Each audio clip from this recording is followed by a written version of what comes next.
En début d'année, nous avons tous des objectifs à atteindre, mais la procrastination est notre obstacle principal. J'ai dû me battre contre cela moi-même et j'ai compris que la procrastination est le fait de toujours repousser les actions importantes à plus tard. Avant de pouvoir changer cela, il est essentiel de comprendre pourquoi nous avons cette attitude.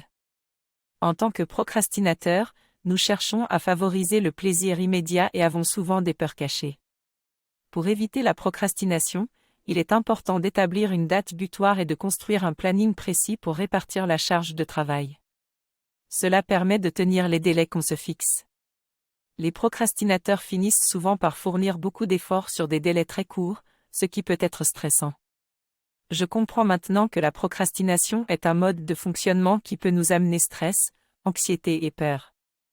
Je nourris souvent cette habitude en cherchant des plaisirs immédiats plutôt que de travailler sur mes objectifs. Mon cerveau possède un système de gratification immédiate qui oriente mes choix vers des tâches plus simples et divertissantes. Cela entrave mon décideur rationnel qui devrait me pousser à respecter mon plan pour terminer mes tâches à temps. Je sais maintenant que la procrastination peut surgir même en l'absence de date butoir et que cela peut générer de la culpabilité et de l'anxiété.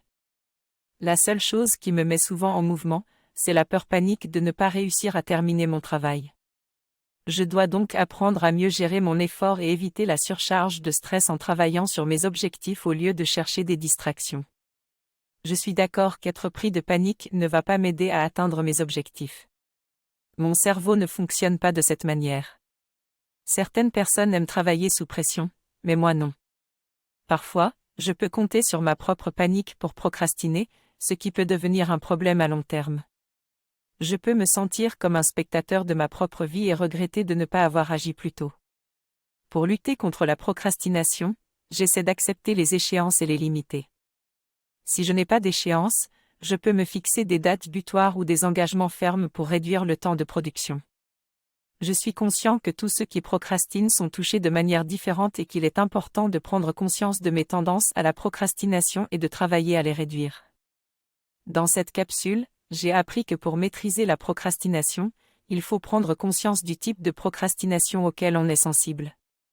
En tant qu'être humain, on a toujours le choix entre le plaisir immédiat et la gratification différée qui apporte plus de satisfaction à long terme. Par exemple, si je veux perdre du poids en adoptant un régime, je dois accepter la frustration immédiate de ne pas manger des aliments que je désire, pour un plaisir plus grand à long terme d'avoir un corps en meilleure santé. Chaque choix que je fais doit être réfléchi pour éviter de procrastiner. En somme, je dois choisir entre la frustration à court terme et le plaisir à long terme, ou le plaisir immédiat et la frustration à long terme. C'est à moi de faire le choix qui me convient.